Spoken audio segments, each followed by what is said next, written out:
will you do? The restrooms are out the door to the right.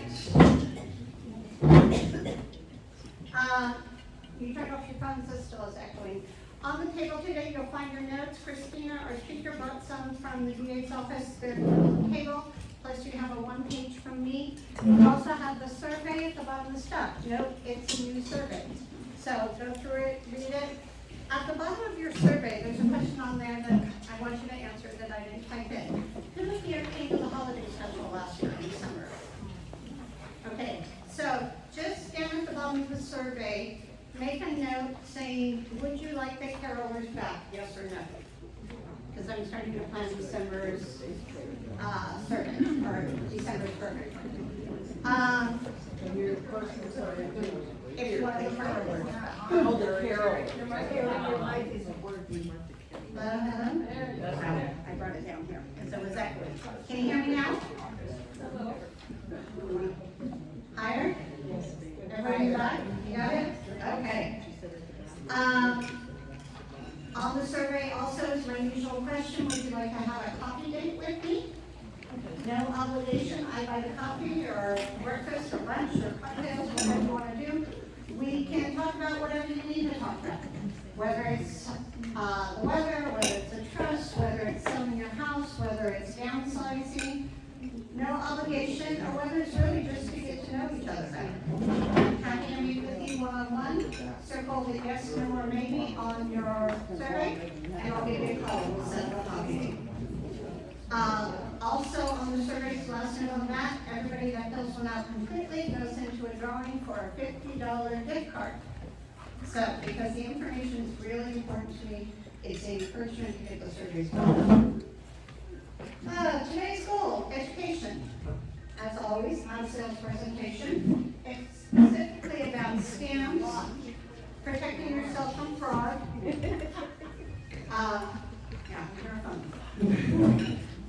Protecting yourself from fraud, financial and AI-driven scams. We're honored to have Christina Perkins, Chief Investigator for the Santa Barbara District Attorney's Office. And I'll let her tell you about herself. She's going to join us to share real-world insights about what's going on today. And I'm sure everybody here gets lots of emails, lots of phone calls, lots of texts about scams, so it's a really important thing. Before I can turn things over to Christina, for those of you who don't know me, I'm going to take just a minute and tell you about me. My day job is a realtor. I work for Berkshire Hathaway. I'm a certified senior housing professional. One of a handful in the state of California, because it's a lot of extensive training, a lot of extra work, rather than just going to a webinar for 8 hours. So, my goal is to help seniors and their families negotiate and make the process of buying or selling homes later in life a lot easier, a lot calmer, a lot more organized. I work with a group of trusted professionals, movers, organizers, downsizers, cleaners, to help you get your property ready. So essentially it makes the process easier for you. It's a concierge style business. So whatever I can do to make your life easier, when you're making that change, you're making the transition, I'm here to do. Okay, any questions before we get started? Ready to go? Ms. Perkins? All right, thank you. You're up. All right, sound in here is a little interesting. Can everyone hear me okay? Yes, anyone can't? Okay. It's fuzzy. I think we're going to have to be a little fuzzy to get the volume. Right? Or can you hear me like this? No. I tried. So what I'll try to do is speak as loud as possible without sacrificing, the content. So if I do this, not because you're not liking my presentation, but if you need me to speak softer and it's too loud, but I'm hoping that it won't be too loud. So hello everyone, good morning. My name is Christina Perkins. I'm the Chief Investigator of the Santa Barbara County District Attorney's Office. So what that means, because a majority of people don't know that my position exists, the District Attorney's Office as most of you probably know, we're the prosecutorial arm of the county. So whenever someone is arrested for a crime by any law enforcement agency, they submit the case to us, and our attorneys review the case and then take it from there and go through the court system. So that's where you see that Law and Order. If you're a Law and Order fan, that's the district attorney's office. Our attorneys prosecute the cases for the state, for all of us.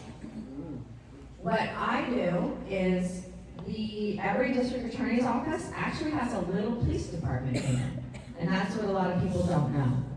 There's a sworn group of law enforcement officers that work specifically for the district attorney's office, because unfortunately, the cases, when they come over, through no fault of law enforcement, they're just not necessarily ready to be beyond a reasonable doubt, to be put in front of a jury. So what our Bureau of Investigation does is take it from probable cause to beyond a reasonable doubt. So that's why we're sworn law enforcement. So I run the Bureau of Investigation. I have 20 sworn law enforcement officers that report to me, and we touch pretty much every big case that you have ever seen in the news. We will have done something on that case. Whether it's pre-filing, some of those homicides that you see, we have our cyber unit. So our cyber unit will do a lot of warrants and the cyber-related phone dumps. Maybe we're tracking somebody through an app that they used, things like that. So very briefly, that's what I do. I run the Bureau of Investigation for the District Attorney's Office.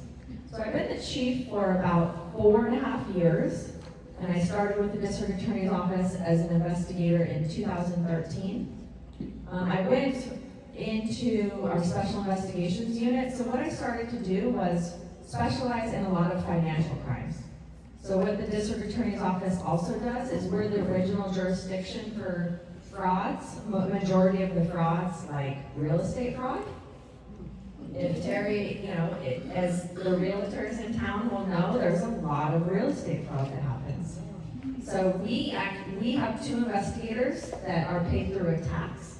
When people go and they do filing, there's a $10 tax, and that helps pay for our investigators. So I have 2 investigators. Their whole job is real estate fraud.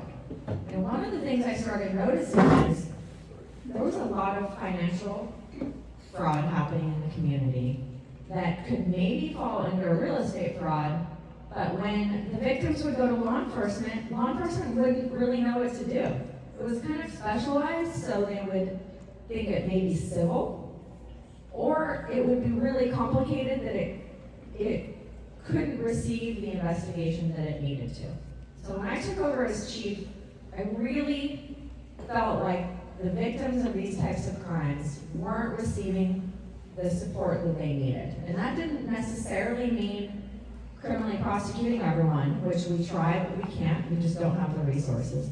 But to just be heard and to know that there are people in law enforcement that care that you were a victim, and preferably get the information out prior to people becoming victims. So that's why I've decided to kind of take this idea of financial elder fraud in our community and run with it and be here, because it is such an important area of criminal activity that doesn't really get talked about a lot in the right circles. It does here because everyone cares, but when you try and talk about it in a broader sense, the reality is people are caring more about homicides, human trafficking, which are all very important crimes as well. So that's a little bit kind of my path as to why I'm here speaking with you today. Is just I genuinely believe that this is a much larger problem that people know, and education and sharing information on the front end is really what's going to combat this. And I'll go into it when I speak some more, but that's just a little bit about me. So I am a sworn law enforcement officer. I oversee 20 law enforcement officers at the District Attorney's Office, and thank you for having me today. And thank you to Terry for arranging this and for inviting me. So the one thing I want everyone to know, and my hope when you leave today, is I don't want anyone to be fearful of these type of scams and crimes. I'm going to use the word scam because it's easier and more catchy, but the reality is these are crimes, right? That if someone falls victim to a scam, you are the victim of a crime. But what I want you to know is a lot of these are preventable, and no one's going to jump out of the computer, right? There are sometimes people come to your home, and you're not in any sort of danger. And if you pay attention to just a few red flags, you can protect yourself. So my hope today is when you leave, you feel empowered, not fearful about these type of scams. And one of the things that I've noticed as I've been speaking with people is the more you hear, the more you, meaning people, it's everybody. The more you hear about scams, the more likely you are almost to not engage in technology or not engage in emails or not engage in learning the newer technology that's coming. And that actually, I want to just say, puts you at more risk. So I encourage you to not be fearful of artificial intelligence, to not be fearful of technology, and to really embrace it and to learn about it. Because the more you know what's normal and what's not, the easier it is for you to identify a scam. Does that sound good? That's the goal today, is to empower you and to educate you. So there's two flyers that I put on the tables today. There's one that's specifically about artificial intelligence, and then there's just a really basic one because I like to keep information really simple. It's this one right here in the middle that says the STOP method. And this is really what I'm going to focus on today, is just the common scams, how to identify them, and then the reality of it is every single scam, if we could be here for a 2-week seminar, 8 to 5 every day, and probably still not cover every single scam that's out there, right? And unfortunately that's true. However, what every single scam has are really the same components. And I'm going to cover them today. So I'm going to give you a few of the basic scams to talk about, and then we're going to talk about how you identify no matter what the scam is. Again, we're empowering you, right? You don't need to know all the scams, you just need to know those red flags, so that when you perhaps are contacted by a scammer, you're going to know, this is a scam, and you're going to know. Or you might not know, but you may be a little suspicious, and that's all we need. We need you to pause and verify. So there's some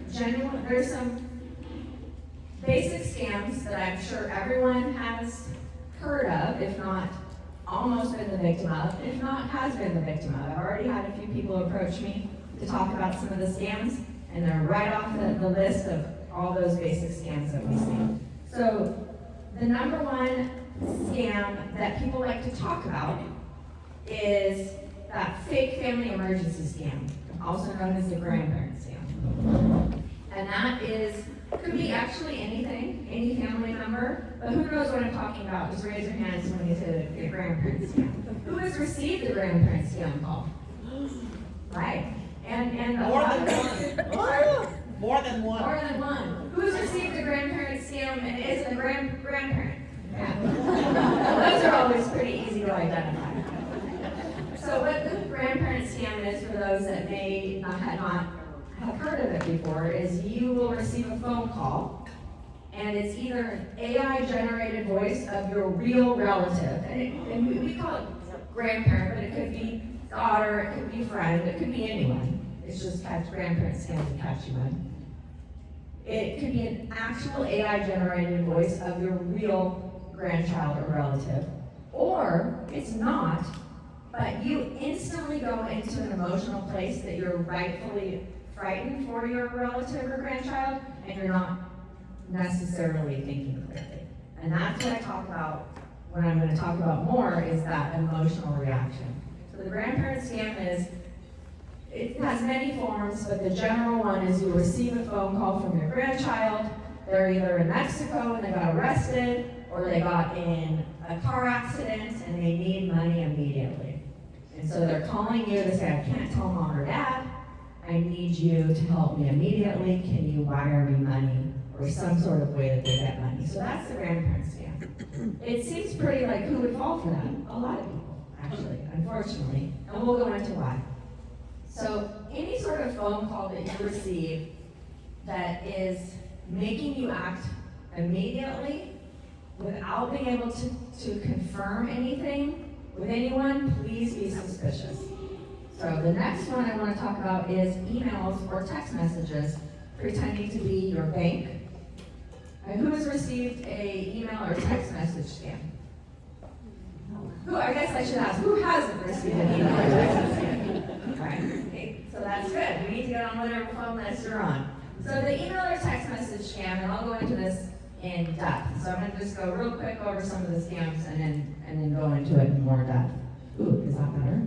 The volume just sounds, okay, I'll go a little deeper and closer. So the text message or email scams. These are unsolicited messages that you'll receive via text message or email, and there's some sort of urgency. The ones that we see commonly, the one I just saw recently in our community where a woman lost $10,000, it was her bank letting her know that her money was at risk because there was an inside theft happening at the bank. And what they needed her to do, she couldn't tell anyone at the bank, and what they needed her to do is to move her money. And the reality is, it's easy for us to sit here in this room safe and think, that's clearly a scam. But these scammers, just like we all have jobs, or I'm sure a lot of you are retired from your job, the scammers have the same amount of time. It is their job. Their job is to be criminals. This is a $1 billion business, and I'll go into the statistics later. So they are really good at what they do. So we're gonna go into depth, but just remember that it wouldn't be a problem. If it was easy to identify scams, I wouldn't be talking to you today, and we wouldn't have the dollar amount. So what this woman did was she withdrew the money, thinking that she needed to protect her money, and put it into a different bank. So very generically, that is those email or text message contacts. Eventually, they're going to ask you to get your own money and perhaps move it. And so we're going with unsolicited contact, and we're going with unusual way of transferring money. So I'm going to go back into these, and we're going to talk about those. Are all you need to know. Are you getting an unsolicited message? And are you being asked to transfer money in a way that doesn't really make sense? And are your emotions high because you're afraid, you're excited, things like that. So the next scam we see is the tech support your computer has a virus. Who has not received this? Not one hand. This is a pretty common one, and unfortunately, it's a pretty lucrative one for the scammers because it's really unnerving when you receive a pop-up message saying that your computer's at risk. And a lot of people didn't know, and you may not know, is those pop-up messages are just sponsored and paid for. Anyone can have a pop-up message pop up on your computer. So just because it pops up does not mean it's legitimate. So be very careful with those pop-up messages. So the tech support, if anyone is telling you that your computer is at risk, shut it down and call either your trusted IT person or don't necessarily call, go into somewhere like Best Buy that can give you legitimate professional advice. The next one is the romance scams. Now this is a hard one to talk about because people, there's a lot of emotion involved, but usually the romance scams happen with people with social media. Who does not have a social media account? Okay, so about half of you do. And the romance scams, while the number isn't as high, the dollar amount lost is significant. I have seen people in our community, Santa Barbara, lose their homes. I have seen people give away hundreds of thousands of dollars to these scams, and it's difficult because they truly believe that they're talking to a real person, and that's when AI comes in, and we'll go into that in some depth. But romance scam is another one. If you know of a friend, I like to not say you because people get, it's hard to get people in these situations to admit that perhaps they're being scammed, but if you know of a friend that is all of a sudden talking about somebody that they met online, and it doesn't even, we call them romance scams, but it doesn't even have to be literal romance. It could be a new friend, it could be a business opportunity, it could be anyone that they met through social media, but all of a sudden there's a reason why that person needs money. So the romance scams, they'll meet online, and they develop a friendship. The scammers are really good at, if you have an open social media, they'll go through your social media and they see that you like golf or real estate. And guess what? They like golf and real estate too. Or they see that you've traveled to a certain country. Guess what? They've always wanted to go there, or they have too. And they'll find ways to connect with people. And ultimately, the ask is always money. So that's another thing to look at. If all of a sudden you're being asked for money and you've never met someone, that's one of the major red flags. So the next one we're going to talk about quickly is photos, the fake photos and videos of trusted people. We're going to get into that in a little bit of AI, because I don't want to repeat myself, but thank you. The last one is one that we see quite often in our community is the warrant phone call, the jury duty phone call, that they'll call you. Who's received this phone call? Anyone? Oh wow, a lot. Terry has it. So they'll call you, or you'll receive a phone call, and guess what? You didn't show up for jury duty. My name is Lieutenant Smith from the Sheriff's Department, and you didn't show up for jury duty, but that's okay, I want to help you out. Unfortunately, there's a fine associated when you don't show up for jury duty. So what I need you to do is go and get CVS gift cards, or I need you to wire transfer, or I need you to pay in some sort of odd way, go to a cryptocurrency ATM, and you're going to pay the County of Santa Barbara for not showing up for jury duty. And then when you say, wait, that doesn't make sense, then they'll threaten you. At first they're going to be your friends, and they'll say, I'm just helping you out. I don't want to come arrest you. I know it was a mistake. And then if you push back a little bit, if you don't pay today, someone's gonna show up at your house and we're gonna arrest you right now, and you're not gonna get out of jail until the trial. The one I heard specifically was really interesting because it was a federal trial. This is all fake, by the way. Because it was a federal trial that you missed, you have to stay in custody until the trial is rescheduled. Because you didn't show up, the trial had to be postponed. It's a secret, you can't tell anybody, because it's a federal trial that no one knows about. But you didn't show up, and so you're going to stay in custody for perhaps weeks or months if you don't make this payment really quick. Sounds, we're laughing, right? Because it's comical. But when you're on the phone, these scammers are really, really good at what they do, and people fall for it all the time out of fear. For a while, if I would have given this speech last month or 2 months ago, I would have said that we're not seeing the gift cards anymore. That's old, that we're seeing more like wire transfers, cryptocurrency, but they're back. I just had a report, people are still going to Target or CVS and they're buying those Visa gift cards. So that's usually what snaps people out of it, is going to that, you're hearing about the gift cards, but still people are falling victim to it. Christine? Yes. I work in veterinary, and very similar to the romance scam is pets. Okay, what's the scam? The scam is that people are in grief, and they've lost a pet, and they go to get a pet online. Okay, the puppy scam, yeah. To us, Mhm.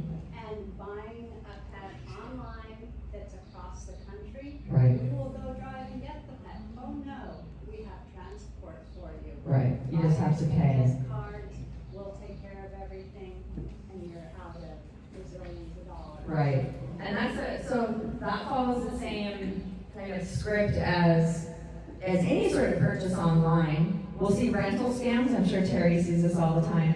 You're gonna rent a home, and we have the keys. You just need to send the deposit, or you're gonna purchase a vehicle. We see that a lot. You're purchasing a vehicle online. You see the photos. It looks like it's from a legitimate place, and it turns out it's a complete scam. So be aware of any sort of purchase you're making over the internet or over the phone, and we'll go into that in a little depth right now. So every single scam that you will see will have you have will involve an emotional reaction. The pet scam, maybe not as much because you have more time to pause, but that can also be, we'll talk about those red flags. Every single scam that I've talked about involves an emotional reaction, purposefully, so you're not thinking clearly. So anytime you receive a phone call from your bank, from law enforcement, from the IRS because you didn't pay your taxes, if you feel yourself having an emotional reaction, pause. Because that is what the number one way the scammers prey on victims is, because the second we have an emotional reaction, our brains aren't thinking clearly. Because every single victim that I've ever talked to has said, now I'm telling you this story and I'm embarrassed.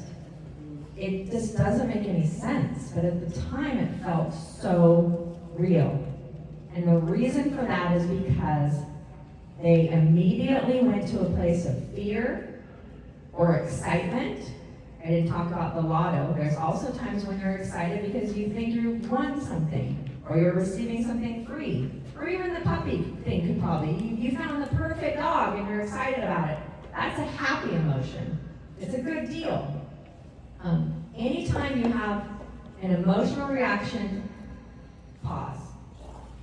The next is, anytime something seems too good to be true, too scary to be true, just out of the norm, pause, right? With the warrant scam, I promise you, if you don't show up for jury duty, you will not be arrested. I promise you. You can call me from jail if it happens, but it will not happen. Do you think law enforcement is ever going to call you and give you, number one, a heads up telling you you have a warrant out for your arrest? And then number two, telling you that you owe money instead of being arrested, right? When you think about it, you've got to pause. So we'll use the warrant scam as you're scared. You have Terry told you she's going to take you out for a drink tonight, right? You have your meeting with Terry. You can't miss it. You can go to jail. That's scary. So you just need to get this taken care of. There's those emotions, and you're not pausing and thinking about it, and it just doesn't make sense. And the only way you're going to know it doesn't make sense is if you give yourself the time to think it through. And that is across the board. Every single victim I've spoken with, they don't give themselves the time. The person that I shared that she lost $10,000 recently due to the bank scam, guess how long she was on the phone with the scammer? 5 minutes? Okay. 30 minutes? I hear 5 minutes, I hear 30 minutes? 2 hours. 2 hours? Oh. We're not even close. Briefly. Briefly? A week. Half a day, so it's half a day. 6 hours? Yeah. We're getting a little closer. So the scam itself was one that I hadn't heard of yet. I had heard of the bank scam, but the part of it that was really interesting, and I think I heard someone say they read it in the news, we did a press release on it, is because they had her download an app. She was a Chase Bank customer, and the scammers had her download the Wells Fargo app to protect her money. And I didn't know that ATMs now, if you have the app, you can tap it. You can do the tap. So you don't even need your ATM card anymore, which, don't get me started on, do we really need to go with that? Can't we just have ATM cards? So you can tap your phone with the app to use the ATM. So what she thought she was doing, and again, this is okay, right? She legitimately believed this. The scammers are good at what they do. She thought she was creating an account to keep her money safe, but the scammers were feeding her the username, feeding her the password, but it was in terms of, it looked like it was a security code, right? And then when they got, it's really their bank account. It's a scammer's bank account. So what she did was just log into the scammer's bank account on her phone with that app. So when she went to the bank and used the tap, she was able to deposit that cash. Now the point of that is, so I asked her to come in. I said, she did a really good job. The next day she went to the sheriff's department. The sheriff's department worked with the bank. Unfortunately, the money could not be recovered. But I hadn't heard of that app yet. So I said, will you come in and just let me see it? I'm a visual person. I need to kind of work through how this happened. So I looked at her phone history, and she had been on the phone for 8 hours with the scammers. Did she give herself time to pause? No. Do you think her emotions were high if you're on the phone do you think she was scared? Yeah. So she was legitimately frightened that there was an inside job at the bank that may steal her money. And she wanted to protect her money. And she did it for 8 hours. Now, she wasn't on the phone for 8 hours. They said, you can put the phone down during lunch, but I just need to make sure I'm protecting you, because if you get a call from the bank, or you get a call from someone, I need to know immediately, because I need to stop the money being transferred out of your account. So that's how they did it. So she wasn't legitimately talking for 8 hours, but she had an open line with the scammers as she proceeded through her day trying to navigate getting the money and protecting her money. So anytime you're on the phone for a significant amount of time, or if people will tell you you can't hang up and call them back, or they tell you don't tell anyone, this one was really good. Usually the scammers say don't tell the bank because they'll just stop it. And they won't let you protect your money, or they won't give you the money and you really need to. In this situation, they were brilliant because they made it seem like the bank was the one that was trying to steal her money to begin with. So she wasn't going to trust the bank. But you had the account number of the criminal, and I would think, if anything, if it has to go to court, it goes to court, that she'd be able to get her money back. Correct. We're going to talk about that. What she said is because we had the account number, that it should be able to go to court and prove it. Now, the reality with a lot of these scams that we're talking about, the scammers are in another country. There's nobody here. We see a lot of it come from India and China specifically. And so even with the bank, they know that that account is going to be compromised the moment she transfers the money. In fact, what happened was she has the app. She puts the money into the ATM, and then within a minute or two, she receives a notification on her phone that her password has been changed on the app. So instantly, she's locked out. She goes home, she realizes, because she pauses, because she has that time to think. That is the number one key to protect yourself, is give yourself time to process what's happening. She goes home, she processes it. First thing the next day, she goes to the police department, and they help her. By then, the money's gone. The scammers know, the criminals know that's an easy identification. She knows she deposited that $10,000 in that account. So the second it hits that account, it is gone. It has gone into 5 other accounts that gets transferred overseas, and then it's virtually impossible. Now, if I have time, I'll talk about the FBI and what an amazing job that they do. And I am going to go over some statistics, because the FBI actually does a really good job at combating this. It's so large scale that it's really, really difficult. Is the bank at all liable? Good question. Is the bank liable? And that's a question we hear all the time. And unfortunately, the only time the bank will reimburse you is if the money was stolen without your knowledge. She, even though it was a scam, she purposefully withdrew that $10,000 from her account, and she purposefully deposited it into another account. But that's not the bank's liability, unfortunately. And so the banks are not liable for that loss. That's a really good question. And the banks should be your number one resource. I have podcast I do weekly, and we have Montecito Bank and Trust on once a month. Are there any Montecito Bank and Trust customers? Great. I'm not saying one bank is better than the other at all. I'm just saying that I personally have experience with Montecito Bank and Trust, and they have an excellent fraud department. So they will do their best. And most banks did. Someone shared with me that Wells Fargo has been very, very helpful as well. But the reality is, because I ask these questions to them all the time, like, why can't the banks do a better job? And they're really doing a good job. It's just, if you purposefully withdraw the money from your account or wire transfer, that's you choosing to do it. Even though you said. Even though it's a You said scam. that the bank knew right away. The bank knew, I said the bank knew right The away? bank knew right away when this account came up that she was going to transfer it to.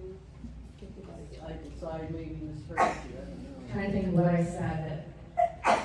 So this actually is a lot more, I'll go into detail. It's a lot more detailed than I'm telling you. She was a Chase Bank customer.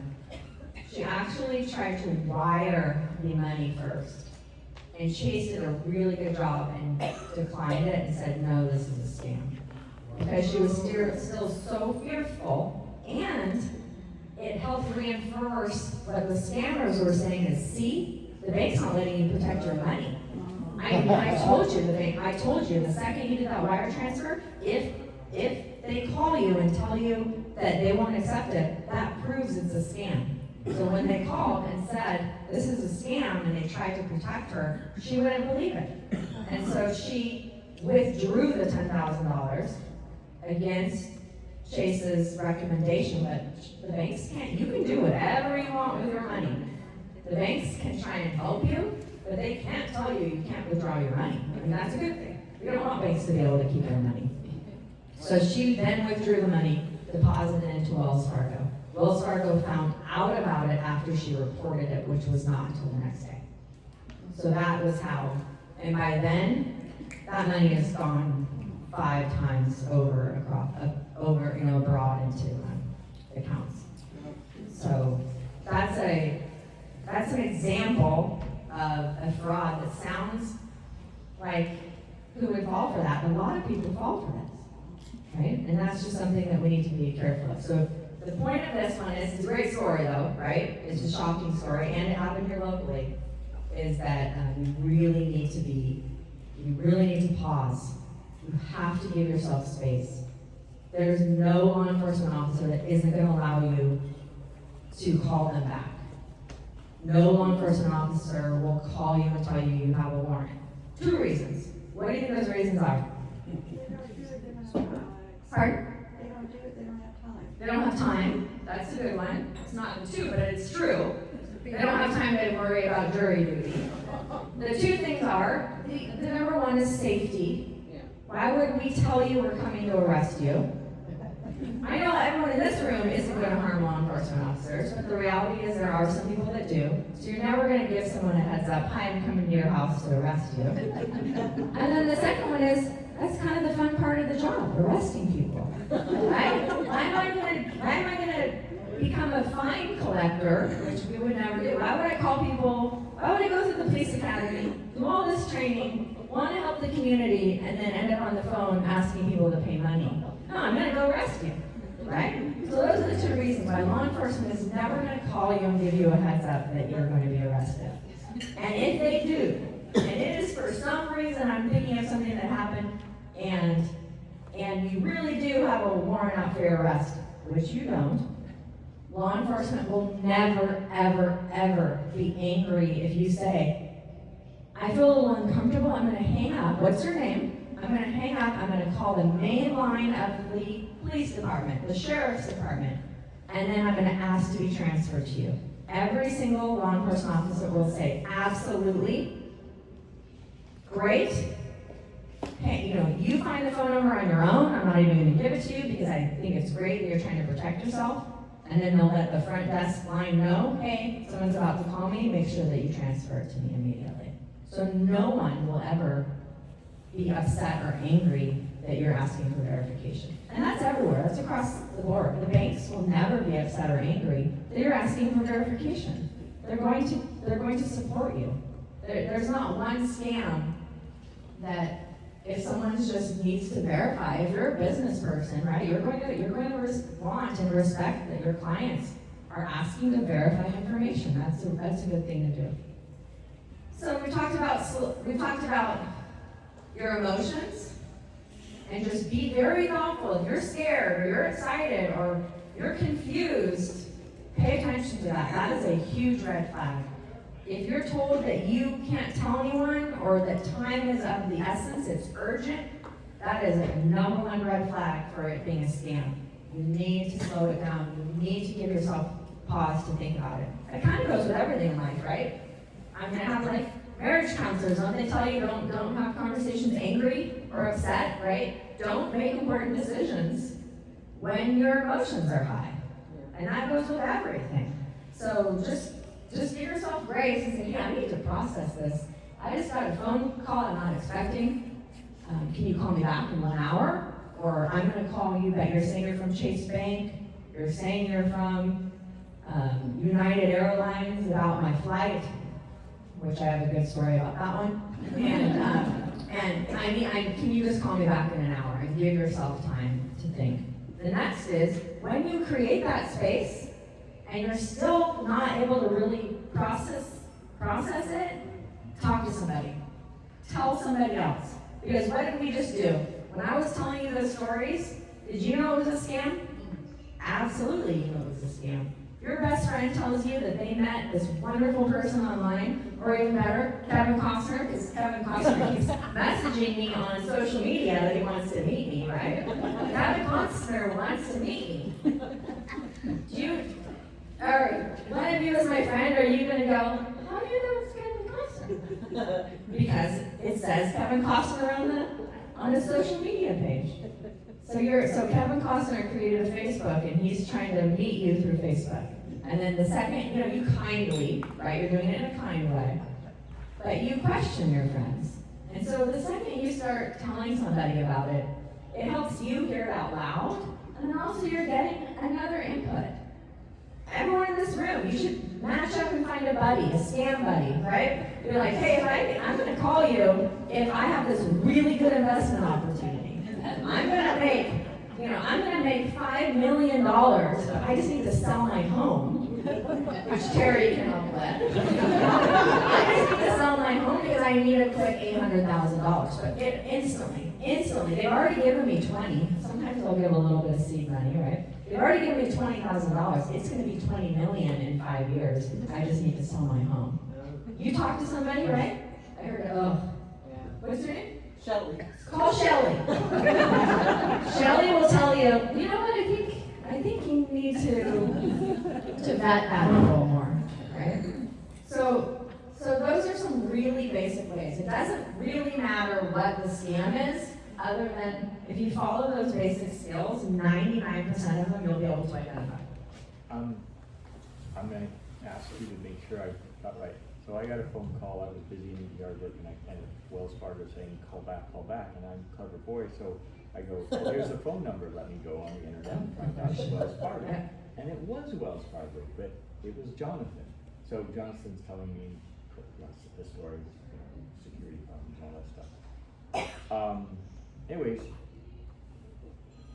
I got a call from Jonathan 3 days later telling me I had a problem with my Chase account.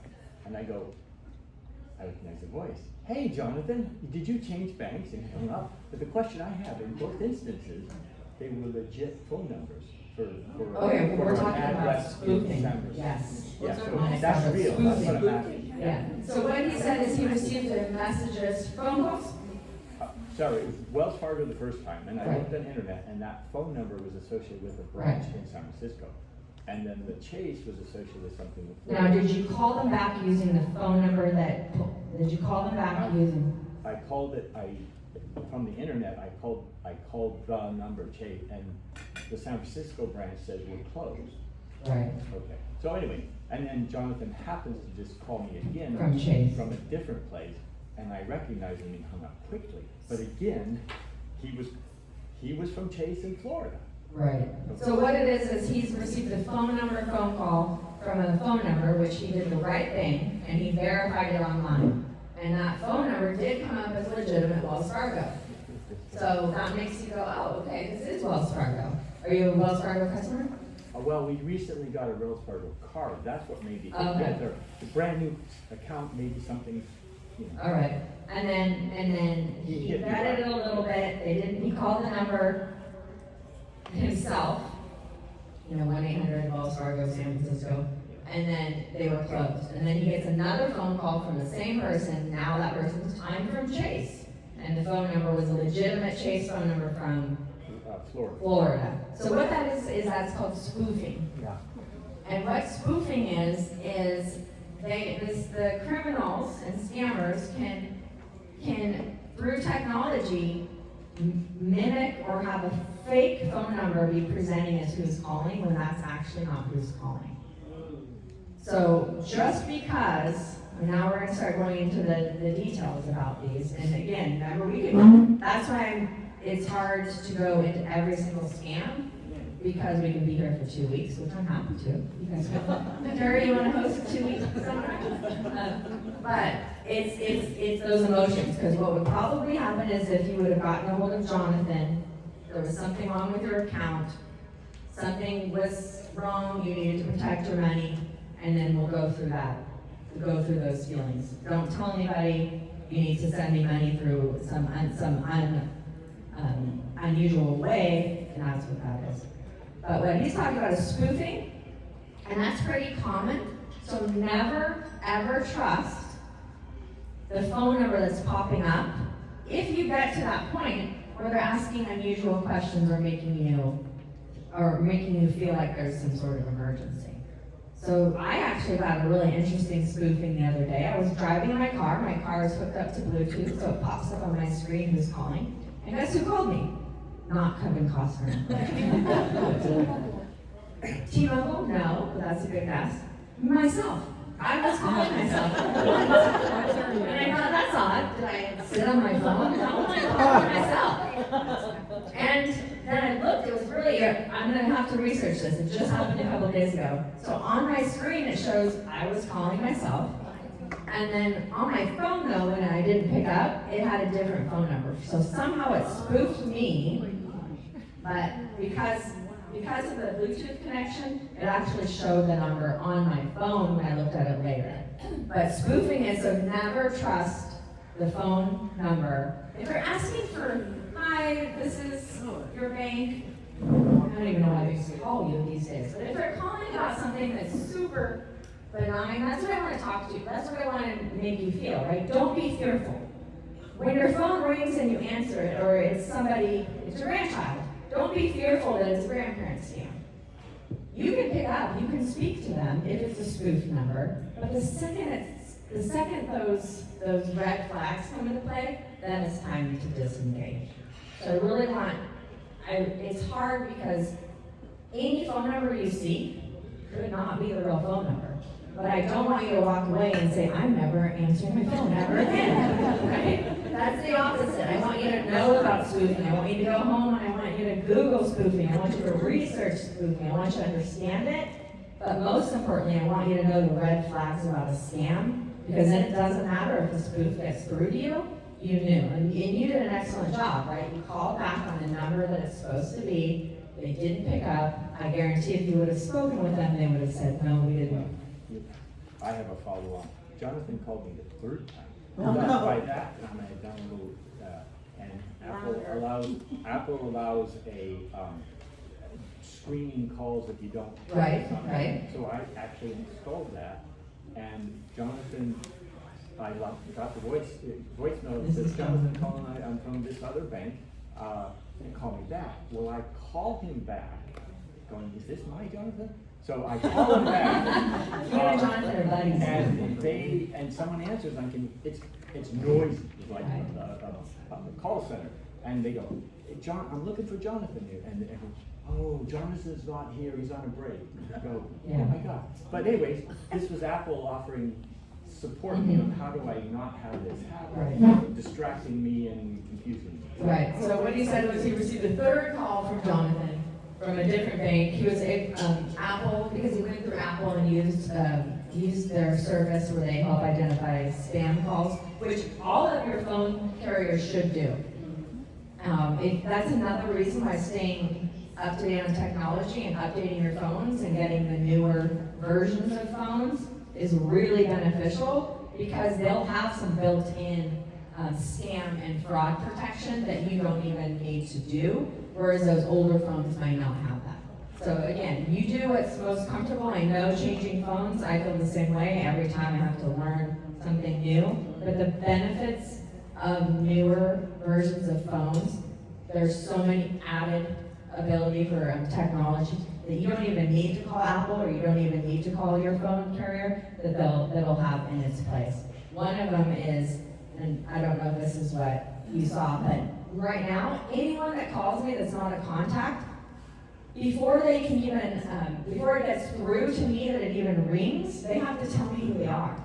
And I'll get a pop-up, so That's my, a feature on okay, that's perfect. So anyone that calls me, I'll get a pop-up and it'll say, this is so-and-so. And they have to verbally tell me so that it shows up on my screen as like a message. And then after they do that, it allows them to leave an actual voice message. So no matter where I am, and I'll see it. And it's funny because sometimes my illegitimate friends, or even it puts some people to voicemail. Oh, it was my daughter calling a friend's phone because her phone had broken.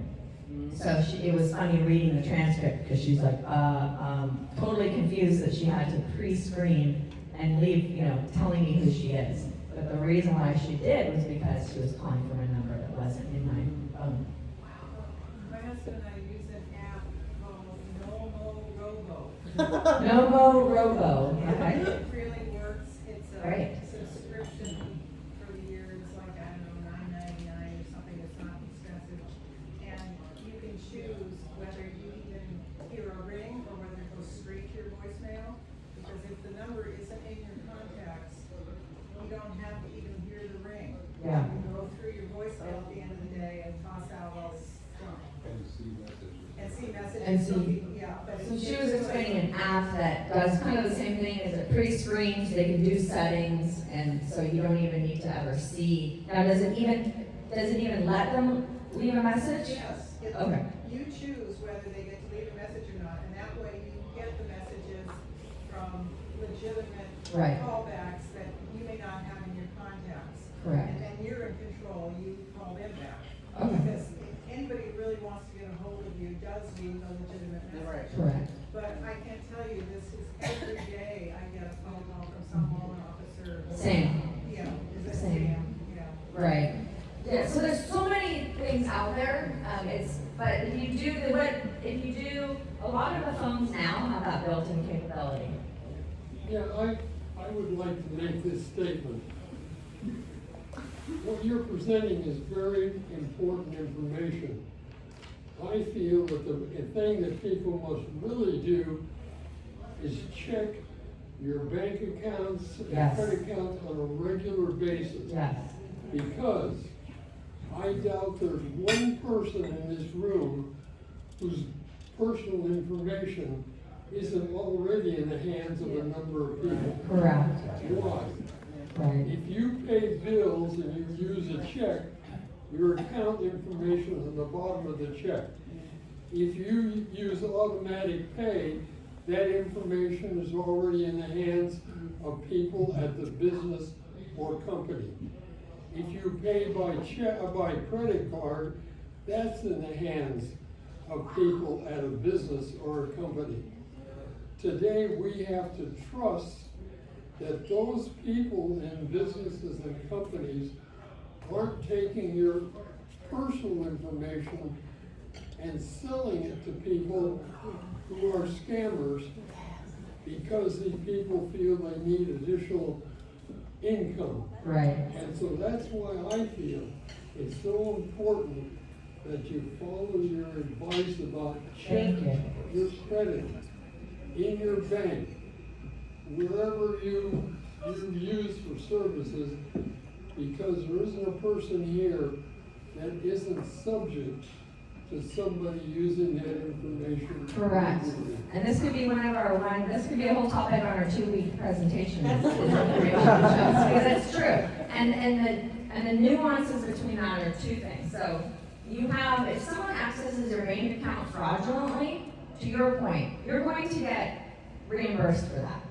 So if your credit card information is stolen and someone's charging, don't even sweat it. Credit cards are so great these days. If you get a message that someone used your credit card at Home Depot online, that's okay. Your credit card or your bank is going to reimburse you almost immediately, right? It's when there's something going on with your bank account that you somehow authorized. And so the check thing is really important of what you said, and I want to share. It's just hard because we're going down so many paths tonight. And so the checks, who still mails checks? I really, really encourage you to do online check pay. And here's why. And this is something I didn't know, and something I learned from Honesty of Bank and Trust, having them on as a guest, is that if you mail a check and your check is somehow stolen or intercepted and cashed, so what they'll do is they'll change, like let's say you're paying your property tax, and it's a high dollar amount, and you don't check your bank, you see that the check cleared, and that your property tax was taken out, so you don't even think about it. And then 4 months later, you get a bill, and they say, hey, you stole your property tax. And you say, I don't, I paid it, you took the money out. And then what you look is, someone stole your check, and they somehow just put their name, and they cashed your check, and now that money is gone. The bank actually has very specific rules, because you would think you're the victim. That's an example of the bank reimbursing you. It's actually not. And I'm gonna try and get this right. If you have a stolen check, you have to report it within, I believe it's 30 days. It might even be less. And if you don't say that was not a valid check, if there's a certain amount of time goes by, the bank's not going to reimburse you. So your point, which is an excellent one, is if you're still doing checks, check your bank account, I would say daily. I agree. I check mine. I've banked for years and years and years with the Santa Barbara Teacher Credit Union. Okay. Even when I go in there, they know me by name. I Perfect. know them because it's a much smaller. And then also I'm checking, and then they always have these little alerts about the newest scams and what have you. Good. And I've been with them for 30 years, and I cannot say enough positive things about them. Yeah, and that's excellent. I think relationships with banks are so important. That's an under talked about. Credit union. Teachers credit union, any smaller bank, but bigger banks too. Wells Fargo, I've heard from this room that they've had positive impact on scams. Just really. Zelling as opposed to. Zelle? Yeah, paid by. Well, it depends. Who are you selling? Are you selling someone that all of a sudden told you that are you selling someone to buy a dog across the United States? We're sending checks to the gardener. Yes. If it's a person that you know, Zelle is a great way. And what has Zelle done recently? I send Zelle through to my gardener too. But he requests it, so that's always nice. When you're paying through Zelle, who uses Zelle? Right? When you're paying, have you noticed that now before you send it, what do? They do a scam alert, and they say, just so you know, people will be, you should not be sending money to people you don't know, and if you send it, we are not responsible for giving you your money back. And so just be very, Zelle's a great way, Venmo, they're all excellent ways to give money legitimately, until you are doing it in a way that you should be. Well, via Chase customer, paying my son $500 through Zelle, first time, filled out all the information that Zelle requested, they paid the wrong person. Okay. Now we got a pissing match between Zelle and Chase. Right. No one's taking ownership. So Where do you go with that? did you give a different, so I've always wondered about that with Zelle, so you just enter their phone number and their name pops up, so it's kind of up to you to verify that. So the information that your son gave you, was that, or did you transcribe something, or?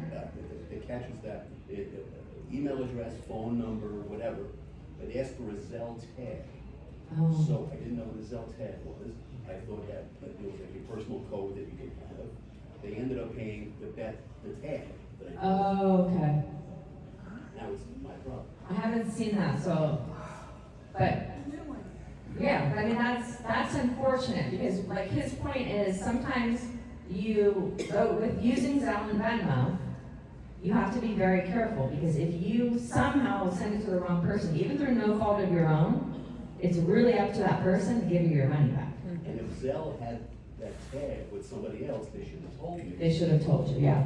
So just be very thoughtful, only pay, and that's why requests are better. So people can request Zells. So in that circumstance, what could be helpful is, in the future, too late now, I'm sorry, is your son requesting money from you, and then you know you're sending it to the right person. It's the same as Venmo. I'm, my daughter, like, needing money from me, like, I'm gonna request that. I get annoying Apple Cash requests all the time for my kids, right? So I know it's them. It happens way too often. Who is next? I wanted to ask you your opinion of, if you're writing checks, the safety of using gel pens. I understand that they can't be washed. The check can't be No, washed. I think anything nowadays, her question was using gel pens, does that help without being able to alter? And the reality is, I've seen banks cash checks that it still even said, it still said your name, and they're allowing it to be deposited, because they do electronic, like they'll do it the electronic app way, and it just doesn't catch everything. And so pens, while it may make it not as difficult, and maybe people that aren't as sophisticated won't have an issue, but people that are a little more sophisticated, or you risk bank issues. When you're buying something online, is it safer to buy through PayPal than giving your actual credit card information? So the question is it safer, if you're buying something online, is it safer to use PayPal versus the credit card information? Yes and no. I mean, where are you shopping online? Nordstrom? Kind of all over the place. Yeah, I would just be thoughtful about, if they're giving a PayPal option that shows a little more legitimacy, maybe, right? But the reality is, online shopping should be easy. Everywhere it should be safe, as long as you're buying through somewhere legitimate. And that's where just be thoughtful about where you're purchasing items from. That's important. Now, real quick, I'm gonna share one more story just because it's an important one, because we're talking a lot about verifying information. And this is another one I hadn't heard of. So a coworker of mine, high-level attorney, extremely smart, what I haven't mentioned yet is scams happen to any age, any education level. Just because someone falls victim to a scam doesn't mean that they're not very intelligent. I receive phone calls from very intelligent, educated people all the time, and there's no correlation between education, income, or age necessarily. Age is a little bit, which hopefully I'll have time to talk. So a woman in my office purchased tickets for her honeymoon. She got married and she's at the brunch. Imagine we're all celebrating the next morning. She realizes, oh shoot, I didn't check in for my flight tomorrow. I need to check in for the flight. So she's talking, and really quickly on her phone, she goes to go check in for her flight with American Airlines. American Airlines, the first thing that pops up is always those sponsored ones, right? She clicks on American Airlines. Oh no, American Airlines website's down. I need to call this phone number. She calls the phone number, and they go, sure, no problem, we'll get you checked in. Oh shoot, did you buy this through a third party? Like Expedia or Hotel.com? Well, yes, I did. I am so sorry, but they didn't charge you the correct taxes. So you just need to pay $80 more. Not a big deal, $80 more. She was annoyed, but she said, okay. She's just got married, she's excited, she's at a brunch. She's trying to check in for her honeymoon flight. And they say, the only thing is because you purchased it through third party, we need your credit card, the same credit card that you gave for the $80. Fine. And as she reads the credit card, and right when she finishes, she goes, this is a scam, isn't it? And he goes, I don't know what you're talking about, and becomes angry and defensive, which is another red flag for a scam. No one should be angry or defensive when you're purchasing a product. So she hangs up. So what would you do? You just gave your credit card information over the phone. Transfer the card. Anyone would not call. Anyone would not call your credit card immediately. Not one of us. Myself The included. number on the back of your credit card, you can go right. Yeah, she can call the number on the back of the credit card. That's what every single one of us would have done, right? So she does it. She calls the correct phone number on the back of her credit card to say, I just got scammed, probably. And as she's calling her credit card, she gets an email notification on her phone that her airline tickets were just canceled. Oh. So that was the scam. Because she gave the credit card, I guess the way you can do it is when you want reimbursement on flights, at least with American Airlines, I'm sure it's everywhere, you can have it reimbursed any way you want, but you still need to verify the original form of payment. So the second they got her original form of payment, they had her confirmation number because she gave it to them. Oh. Now they had her name because she gave it to them, checking in, and now they had the credit card. So they received they canceled it, and it was probably $4,000, right? They're going on a honeymoon. So that was the scam. That's pretty interesting. The point of it is, please don't ever click on the sponsored links anymore. Right? I used to do it all the time up until I heard this. Whenever you're looking, you're going shopping, and you want to shop at Nordstrom, you're going to go to Nordstrom.com, or just Nordstrom, because it pulls it up for you. You need to go through those 3 or 4 or 5 or 6 levels of sponsored ads until you get to the legitimate site.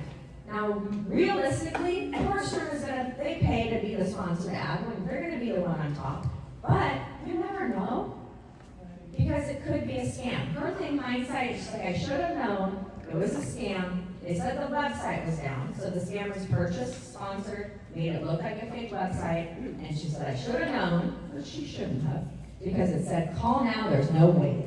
And when is there ever not a wait when you're trying to call airlines, right? She's like, that should have been the biggest red flag. So in closing, because I know we're at our time, I want you to look at, and I have statistics, which I'm gonna leave my email up here. The FBI gives a really good report. If you go to ic3.gov and you pull up their 2025 crime report, it covers all of the financial crimes reported to the FBI. I'm gonna give you something really quick. So with the FBI, the number of reports to the FBI, remember, this is just reported, there was 1,008,500 complaints of fraud reported to them, with a $20.8 billion loss for 2025. That is what we're talking about when we're talking about scams. So scams are perpetrated on our entire community in the amount of $20.8 billion. Just reported, no, this is the United States, just reported. Santa Barbara's in the millions, and just reported. So do we think that a majority of people know to go to ic3.gov to report their crime?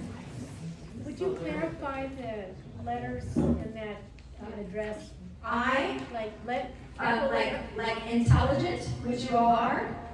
C, cat. 3, the number 3. Thank you. .gov. ic3.gov. It is a great website the FBI has. Any scam that you are a victim of, please report it to them. Please report it to law enforcement if you are actively being frauded.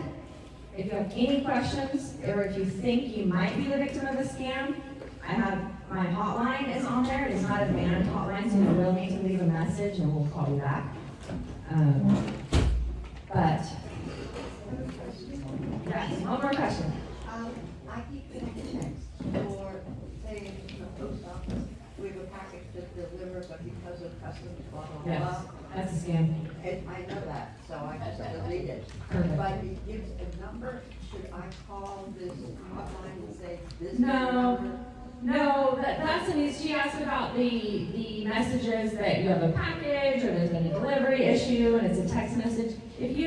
And it's one of our big scams, the toll road is another one. And the new one we see, so you know, is the DMV registration. If you get a message saying you didn't pay your registration, that is a scam. You can just leave those, just ignore them. So yeah, those don't need to be reported. It's more of those higher level ones. Because if everyone probably would have $900,000 for people.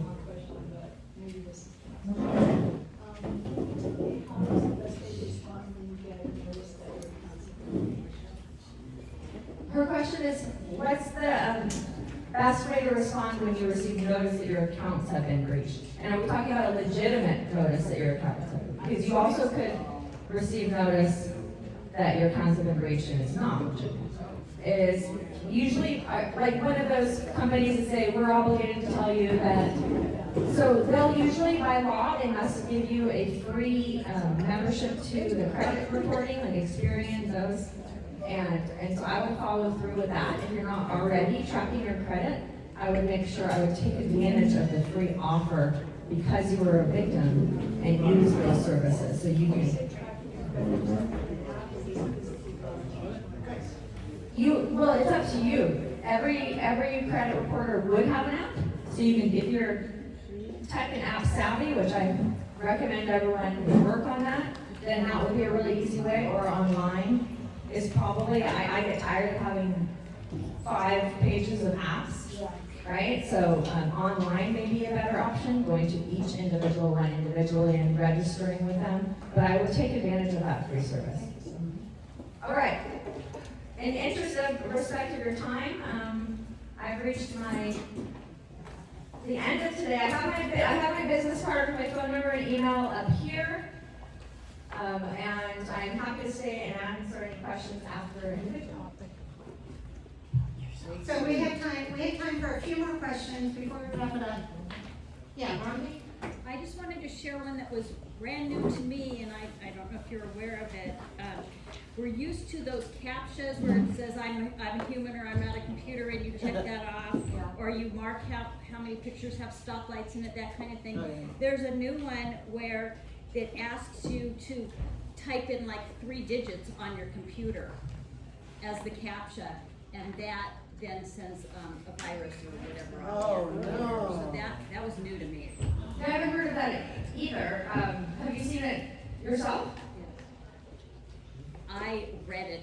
Okay, I'll look into that one. So what it is now they're having the CAPTCHA where you have to verify you're a real person is actually so it sounds like the scam would be a pop-up fraud, because the only way you're getting to that level is that it's like a paid pop-up probably. I'm trying to think of how you would even get that, or you're at a fake site.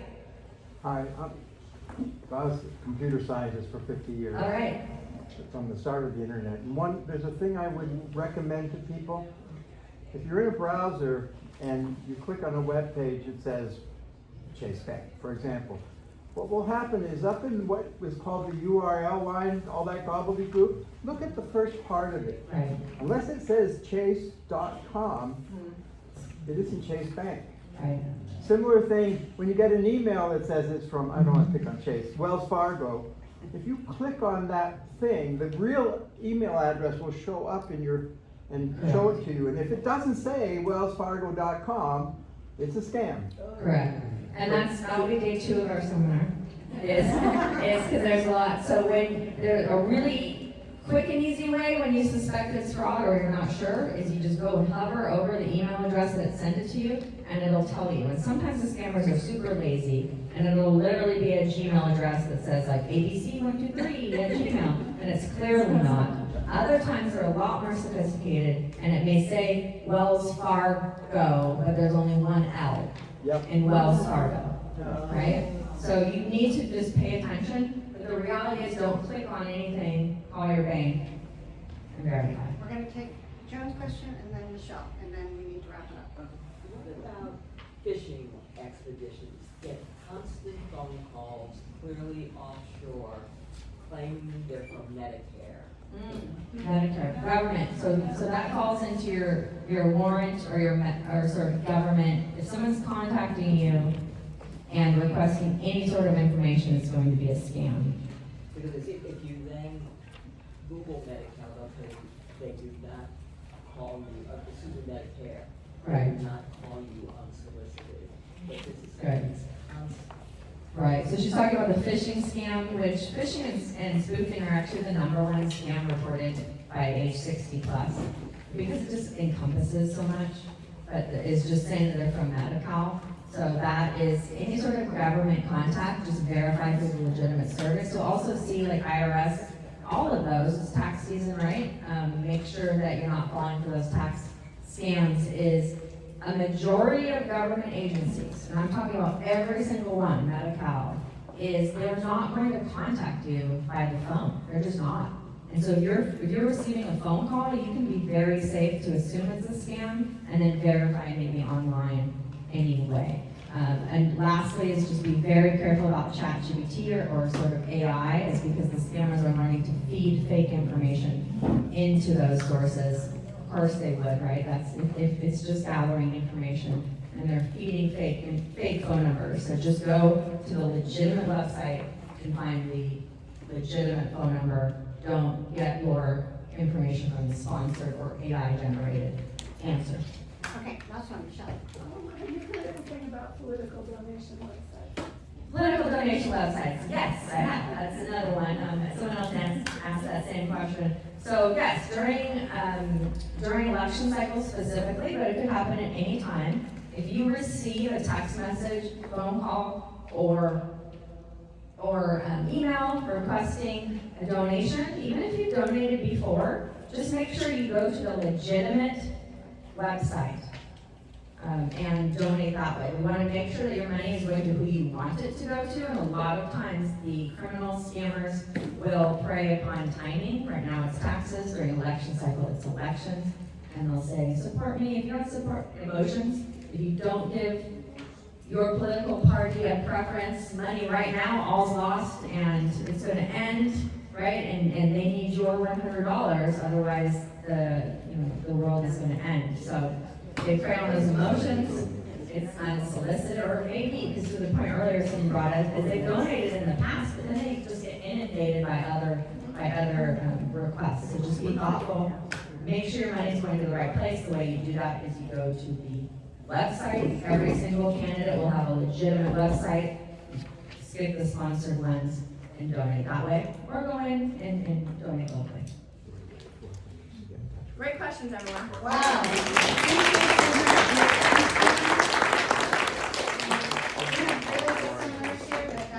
That makes the top of the list. Thank you so much for coming to present. For all of you that haven't been here before, you know that I give away, or you don't know, that I give away 2 $25 gift cards.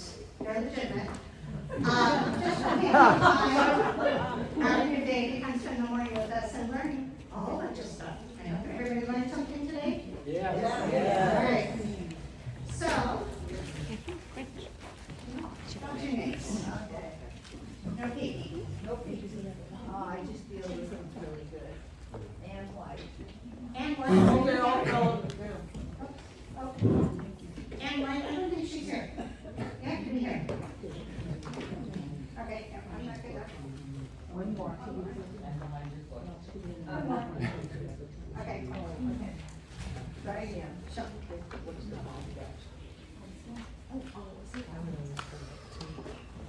Okay. Well, is Sammy's not here either. We have a lot of people come out. Something's going around because there are a lot of people that were sick today. Barbara. Barbara's here. $25 gift card for Barbara. Okay, there we go. Georgia Hollis. There you are. $25 gift card for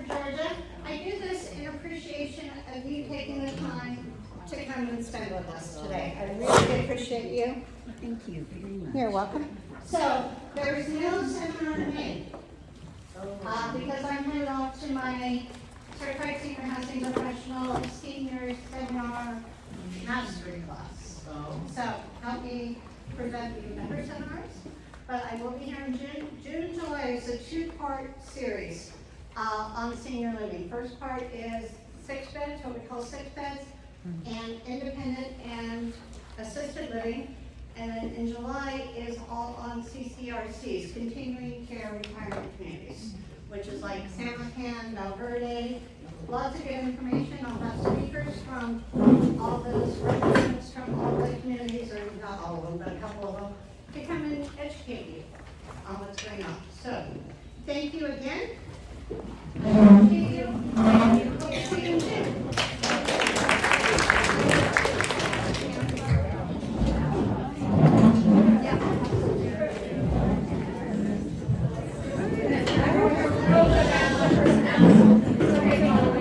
My podcast is weekly. It's called Scam Squad. If you just Google my name and put like scam, it'll probably pull up on the internet. But it's called Scam Squad. If you go to any podcast, Apple, Spotify, even Amazon, YouTube, it's free. So wherever it's easy. So Scam Squad, and